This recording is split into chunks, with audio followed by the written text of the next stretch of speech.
नमस्कार, राष्ट्रपति से मैं पवन केसवानी। ओमान में गिरफ्तार हुए महादेव सट्टा ऐप के प्रमुख प्रमोटर सौरभ चंद्राकर को भारत प्रत्यार्पित करने की तैयारी चल रही है।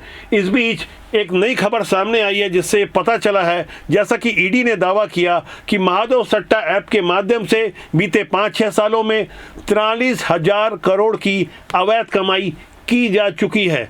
43,000 करोड़ जैसी एक भारी भरकम रकम का जब ईडी ने बड़ी जिम्मेदारी के साथ दावा किया है तो पुख्ता प्रमाण भी होंगे। ये प्रमाण भी सामने आ रहे हैं और चर्चा भी हो रही है कि यदि सौरभ चंद्राकर भारत लाया जाता है तो भिलाई में जहां वो रहता था और भिलाई में ही रहते हुए जब महादेव सट्टा ऐप की शुरुआत हुई थी 2019 के आसपास, तब भूपेश बघेल मुख्यमंत्री थे और आरोप बड़ा गंभीर यह भी लगा, जैसा कि सीबीआई ने अपनी एफआईआर में भूपेश बघेल के ऊपर गंभीर आरोप लगाते हुए उन्हें आरोपी बनाते हुए उनके घर में छापा भी मारा। और ये बात बड़ी ही जिम्मेदारी के साथ रखी गई कि एक्सटॉर्शन मनी ली जाती थी, यानी उस समय के मुख्यमंत्री भूपेश बघेल और उनके कारिंदे, उनके करीब के लोग महादेव सट्टा ऐप को काफ़ी बढ़िया तरीके से प्रमोट करवाने में मदद कर रहे थे। अब जो नई जानकारी सामने आई, विकास गर्ग की गिरफ्तारी होती है। दिल्ली के कारोबारी विकास गर्ग के पास से 940.77 करोड़ की संपत्तियां कुर्क की गई और दावा किया गया कि सब महादेव सट्टा से कमाई गई थी, जहां उन्होंने अपने शेल कंपनियों और अन्य जगह इन्वेस्ट किया था। इसी तरह रवि उप्पल, इसकी भी 21 करोड़ 45 लाख रुपए की संपत्ति कुर्क की गई है। इसी तरह कोलकाता के हवाला कारोबारी हरिशंकर टिब्रेवाल की भी 388 करोड़ रुपए की संपत्ति अटैच की गई है। ईडी ने रायपुर की विशेष अदालत में अब तक 74 आरोपियों और संस्थाओं के खिलाफ 5 अभियोजक शिकायतें यानी चार्जशीट प्रस्तुत की है, जिसमें सिलसिलेवार ढंग से सारी जानकारियां प्रस्तुत करते हुए बताया है कि कुर्क की गई संपत्तियों में आवासीय भवन, भूमि, इक्विटी शेयर और अन्य प्रतिभूतियां शामिल है, जिसमें महादेव सट्टा के मुख्य प्रमोटर सौरभ चंद्राकर और उनके सहयोगियों से 1700 करोड़ रुपए की संपत्ति कुर्क की गई है, जिसमें दुबई स्थित बुर्ज खलीफा, दुबई हिल्स एस्टेट और बिजनेस बे आदि संपत्तियां शामिल है। इतना ही नहीं, ईडी का आकलन है कि महादेव सट्टा ऑनलाइन बुक के अलावा रेड्डी अन्ना और फेयर प्ले जैसे प्लेटफॉर्म ने वर्ष 2019 से लेकर हर साल 4 से 5 हजार करोड़ रुपए की अवैध कमाई की।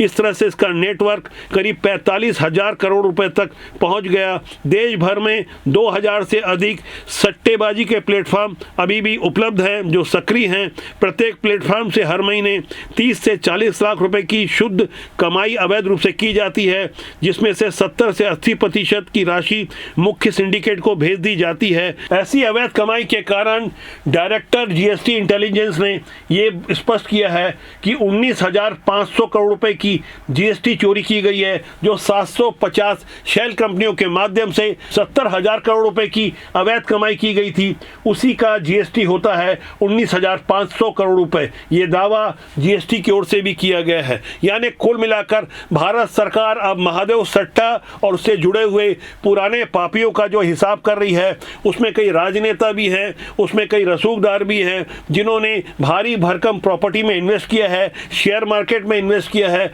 वो सारी बातें सिलसिलेवार ढंग से पब्लिक प्लेटफॉर्म में आ रही है। यहाँ समझना होगा कि आखिर कैसे छत्तीसगढ़ के भिलाई जैसे एक छोटे से शहर से निकलकर सौरभ चंद्राकर, रवि उप्पल और शुभम सोनी जैसे लोग दुबई में बैठकर भारत के युवाओं को बर्बाद करने में लगे हैं। लगातार उनकी कोशिश है कि राष्ट्रपति जैसे जनमंच को भी परेशान किया जाए। उन्होंने मुझे 1 करोड़ की मानहानि का नोटिस दिया था और उनके एक अवैध कपड़ा कारोबारी सहयोगी की ओर से भी अब ऐसा ही कुकृत करने का प्रयास हो रहा है। दर्जनों अवैध दुकानें खोली गई है, कमाई बिल्कुल नहीं होती, लेकिन काली कमाई को कपड़े की बिक्री में 1 नंबर का बताया जाता है। इस बारे में भी गहराई से पड़ताल चल रही है। हमारे पास उपलब्ध जानकारियां हम लगातार जांच एजेंसियों तक पहुंचा रहे हैं। आने वाले दिनों में इस बारे में आप यकीन मानकर चलिए कुछ बड़े बागड़ बिल्ले गिरफ्तार होंगे। ये मामला राष्ट्रीय सुरक्षा से भी जुड़ा हुआ है। अब यहाँ कुछ टाइमिंग पर गौर करना होगा। छत्तीसगढ़ में 2023 के विधानसभा चुनाव के ठीक पहले असीम दास नामक एक हवाला कुरियर पकड़ाता है। असीम दास के बारे में बताया गया, ये एक महज ड्राइवर था। इसके पास से करोड़ों की नकदी जब मिली तभी उसी दौरान शुभम सोनी का नवंबर 2023 में एक वीडियो आता है जिसमें साफ तौर पर उस समय के मुख्यमंत्री उनके बेटे का नाम लेकर और एक पुलिस के बड़े अधिकारी प्रशांत अग्रवाल का नाम लेकर वो बता रहा था कि किस तरह से उसने 508 करोड़ रुपए का एक्सटॉर्शन मनी दिया है। प्रशांत अग्रवाल जी के जब मेरा मीटिंग हुआ उसके बाद से मैंने अब तक 508 करोड़ रुपए दे चुका है। हमारे बघेल साहब, बिट्टू भैया और उनके जो लोग हैं उनको मैंने 508 करोड़ रुपए दिया है। शुभम सोनी का वो वीडियो कोई मामूली वीडियो नहीं था।